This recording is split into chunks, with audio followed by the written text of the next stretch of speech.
All right, welcome back to the channel. It's pretty windy out here and it's raining, but I've got a bit of a big announcement that I'm pretty excited about. The last 6 months or so, if you've been following the channel, you know that I made some pretty big vehicle changes, and those were not by accident. I had a plan in mind, and I have taken the next step in that plan. So here's the big reveal. I bought a slide-in camper. I think a lot of people probably knew that's the direction I was going because I said I was looking for a truck with some payload. But in any case, this is a 1992 Cascade 18.5 Deluxe, whatever all that means. The main thing is it was a very reasonable price and it's been fairly well taken care of. I didn't see a lot of major water damage or dry rot or disintegration. It's a very solid foundation to work on. It does need some work, but for the most part, I think the important things to me are there, and that's no sagging or soft spots in the roof or the floor or the walls. It does have some appliance work that needs to be done, but anyways, this is why I wanted to do this video right away before I start working on it. So yeah, there you go. Why did we go this direction? The big benefit to having the truck and the slide-in camper is that I can now tow my boat. So I've been wanting to do that for a very long time and have something comfortable to camp in, because a lot of the boat launches in the places I like fishing are kind of a crowded public place, and I wanted a place that I could kind of get away from that. In any case, I'm pretty excited. I'll give you a quick walkthrough, and then I'm going to get to work getting this thing ready to get out there and hit the trails. All right, quick look over. Hopefully the microphone on this camera is working now. This is an east-west bed, which is what I wanted. I didn't want one of the really long overhangs because as they age, they have a tendency to droop, and I didn't want it hanging over the front of the windshield. So this is exactly what I was wanting. I didn't quite want one so tall, but the price was right and I wasn't going to argue with it. So this is an 8.5 foot model and it fits in my short box very well. There's the center of gravity indicator, and it's just forward of my axle, which I believe is a good thing. So we've got our access panels over here. I can't remember what this one, oh, this is the battery door. This is the, oh, this is for the propane. We've got our water connections and those things. This is the power cable connector. It's got relatively new jacks on it. They are manual. Got a ladder on it, which is nice to be able to get to the roof.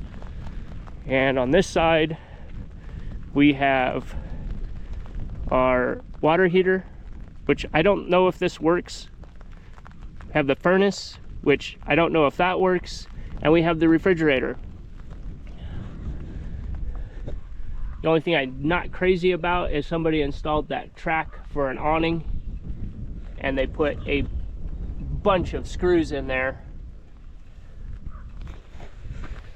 So I don't like that at all, but I looked it over pretty well, and they did seal the outside really well, and on the inside I didn't see any water coming in. So I'll keep an eye on that. Anyways, let's take a look inside. Now unfortunately this did not come with a ladder. The attachment's here, but the ladder is not, so that's going to be kind of an expensive thing. So the interior is a little dated. I don't mind it. It reminds me of my childhood. So we've got a dinette here. Got a nice big window with a sliding screen. Got a window out the back, which is nice, so you can see into your campsite if somebody rolls up. Some of the stuff I've looked at, there was no window except for in the door that was frosted. So we'll start over here, I suppose. Got an old Dometic 2410. This runs on propane, 110 or 12 volt. I did get it to light with the 12 volt or the propane, so that's encouraging. This is a furnace. Now the person I bought it from said they never used the furnace. They didn't know if it worked. We've got a large water tank inside here, and it's got to be pretty good size. There's our power distribution area. Got a double sink, a fairly large counter actually. 3-burner stove, which does work with an oven. I was not able to get the oven to light. The pilot light did, but not the oven itself. And the rest is just kind of your basic fare. Now we've got an east-west bed, which is what I really wanted. Unfortunately, we have full windows, so I'll have to really watch those for water intrusion, because that is the worst place. That's where a lot of problems start on these campers. But so far, from looking up there and looking around, there's a little bit of signs from water coming in, but everything feels really solid. This whole camper feels, for its age, it is really solid, and that's good. It's a good base to start from. The bed might look like it's sagging, but it's actually just the foam. The floor, or the bottom itself, is very solid, very secure from underneath. I was messing around with the cladding, and everything feels really solid. So I'm pretty happy, and it didn't cost me a ton of money. So we've got an escape hatch up here, which I'll have to keep an eye on. Looks like there was a little bit of water leakage coming in, but not bad, and it had been fixed at some point. Got a central fan here, which the fan will need replaced. It's all out of balance. And it actually has a small bathroom. And it's got some good storage in here also. Now, I wasn't specifically looking for one with a bathroom. It wasn't a deal breaker if it didn't have it, but some of the boat launches and some of the remote places we go, it's nice to be able to just, hey, you gotta go, right? So that is nice. It does have a black tank. I'm not sure what size it is. I don't think it's very big, but it's nice that it has storage instead of a shower, because for us that was not a priority. I like having the storage better. So this does have a pretty good sized cabinet up here.